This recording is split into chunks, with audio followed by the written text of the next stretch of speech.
The location is 132nd Avenue, just west of 97th Street in Edmonton, Alberta, and this is in late April of 2025. This bike lane is brand new, and I'm riding it, and it feels great. Do you want to know what this road looked like before? Well, just keep watching. There's still another section here that hasn't been done. But wouldn't you agree that this is progress for anyone who wants to use their bicycle for transportation?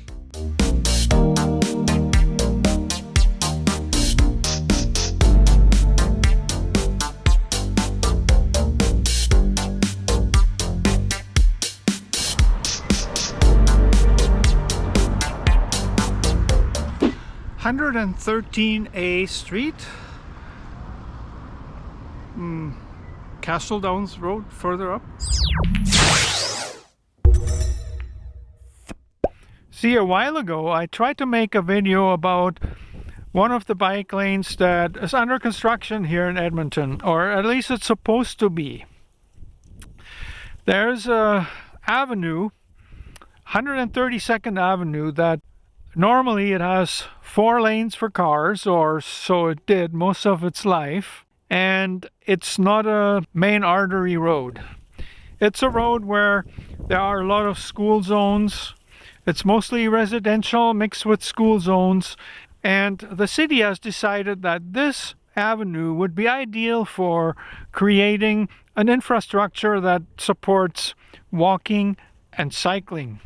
So it's away from the main arteries, but it still connects in a meaningful way to Edmonton's bike network and road network in general, so that if you're anywhere in the northeast, whatever area of Edmonton, this bike lane has tremendous value, or it would have tremendous value, because it'll connect you to other bike lanes and other ways that you can take to reach destinations all over the north end of the city.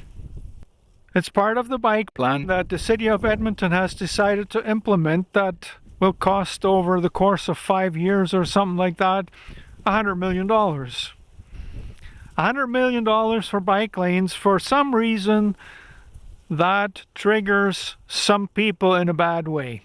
Why does it do that? I don't understand. I think it's mostly because of a misunderstanding, because people perceive this to be like a grab of some tax money that should be allocated to other causes that they consider more important. Now, the total budget of Edmonton's infrastructure, which is mostly road and is LRT and something like that, is double-digit billions. Big bucks. Bike lanes, 100 million. For some reason, that triggers people. What I think they don't understand is that those bike lanes actually have benefits beyond the cycling community. They have the potential to take cars off the road, and the main concern is sometimes that there are too many cars on the road, or you know, there are not enough roads for all the cars. I don't really get it. Which one is it? But it's related, obviously. And the reason I'm making this video today is because after coming back from Mexico, I actually, on my very first ride with my reassembled bike that I usually ride in the summer, I decided to make a video, and I was going to show that bike lane the way it was under construction or whatever it was, but the video failed. Yeah, it failed even in the early stages. So I recorded some footage thinking that where I had went, I was going to find infrastructure under construction or in the process of being developed that would show clearly that there was a bike lane there now. And, well, that part of the avenue actually exists, but it wasn't where I expected it to be. That's in part because I wasn't up on it. I had just spent 2 months in Mexico, and I had remembered that I had seen this construction. Now, on my bike ride, which was supposed to be a video about how this bike lane was being developed, and I was going to share all the good stuff about it, and also talk about how this triggers some people. And well, it's still on my computer as I'm telling you this. The video failed because where I was riding, I didn't see such construction. I saw the big service road. Check it out for yourself. Here is some part of that video, and I think I make it very clear that I had expected something different. So maybe where I remember the bike lane is further west, or maybe it's actually still coming up. But this street, or this 132nd Avenue, is going to get a bike lane all the way across town. So I'm kind of surprised to see it pretty much unchanged from the way that I remember it. But so far I'm in an area where it's not busy. I could just forget about it basically. But I don't see a bike lane over there neither. So what is failing me here? Did I have a nice dream or something? Well, let's just follow it a bit and find out.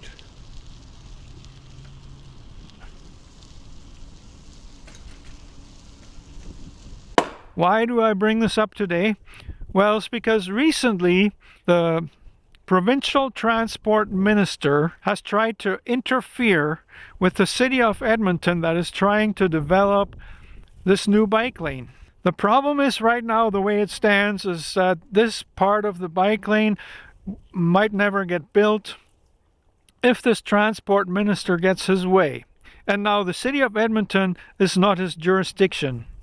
But there has been a precedent from the province of Ontario where the provincial premier actually interfered with the development of the bike lanes in Toronto, which is also out of his jurisdiction because the city of Toronto has their own government, the mayor, the city councillors, same as here in Edmonton. So now the province wants to stop the development of this bike lane because they figure it'll take space away from the automobiles, the car traffic. They figure that 132nd Avenue in Edmonton is a road that has 4 lanes for cars, and that should stay that way because we cannot afford, in the name of congestion, to give up any space on the road for a bike lane. And obviously, to make a bike lane on a long existing avenue that is built up all around, you basically have to take a lane away on each side for the cyclists and for the pedestrians. You will create a space that is supportive of active transportation and basically take away space that could otherwise be used for cars. Why is that bad? They think it's because it'll create congestion. And if you don't know what avenue we're talking about, then you would possibly agree with that. However, I believe that this interference is actually created to trigger some people who, for some oddball reason that I don't understand, get triggered by the word bike lane. And you should see on Facebook, as soon as anything is mentioned about a project that the city is working on, or a housing project, or like anything that city taxpayer money will be invested in, whether it's related to bike lanes or not, there will be some troll chiming in, blaming the bike lanes for everything. Again, I don't understand it, but some people get triggered just by the word of bike lane. They hate bike lanes. And this is what this is about, and if they make enough noise, then trust me, they can probably kill this bike lane project. And that's why I'm making a video about it, because I am very passionate about active transportation, cycling as transportation, not just as a sport. And that's what the bike lanes are essential for. If you happen to see my video and you're one of these people who think bike lanes cause congestion, or they cause a problem with car traffic, or whatever, let me explain it to you in simple terms. There are a lot of people who would like to commute, take their bicycles for smaller trips around town, perhaps commute to their work, their school, whatever it may be, if it was safe to do so. A bike lane on an avenue like 132nd Avenue in Edmonton will certainly add to that. It'll make it much easier to get some places on a bicycle because there's now a valuable connection that feels a lot safer if there's a protected bike lane. That's the whole point. So these people that are now given the option that they can use their bike to go to their destinations, they will gladly leave their car in their driveway. And I know you may not be part of that population. You may still prefer to take your car. But I guarantee you that under normal circumstances, you probably haven't driven on 132nd Avenue in years, even if you live relatively close by, because it's not a main artery. It's got school zones everywhere, so the speed limit is mostly 30 kilometers an hour, which will slow you down more than a bike lane. And by the way, traffic there is so light that even if it's down to one lane each direction, which is still 2 lanes for cars, it'll be totally sufficient. So if you have to go that way, the bike lane, the only thing that'll do, it will make sure that no cyclist will be in your way. I believe the province is actually trying to shut down this project, even though it's very helpful for traffic congestion. If you don't understand that, well, I don't know what more I can say. You are probably one of these people who get triggered by this, but most of the people who will be watching this video will probably agree with me. This bike lane project is a good project, and the province interfering in that has reasons other than just the bike lane itself or the bike plan or whatever. The provincial government is right now entangled in a bunch of scandals, and they would like nothing more than distraction from that, which, by the way, was also the case in Ontario in this bike lane battle on Bloor Street in Toronto. So yeah, this is kind of the thing that's going on in Canada. There are a lot of people who support good cycling infrastructure. We're making progress, big progress, but there's a segment of the population that simply gets triggered by that, and they hate every time bike lane is even mentioned. They hate bike lanes, period. And I don't know if my video contributes to alleviating that or if it makes it worse, but I just want to put my voice in there. Guys, bike infrastructure has come a long way, and let's make sure that continues. I hope you give this video a thumbs up. I hope you're on my side, on the city's side, on the cyclist side. We are fighting climate change. We are fighting our healthcare budget, because obviously cycling has health benefits. Did you know that?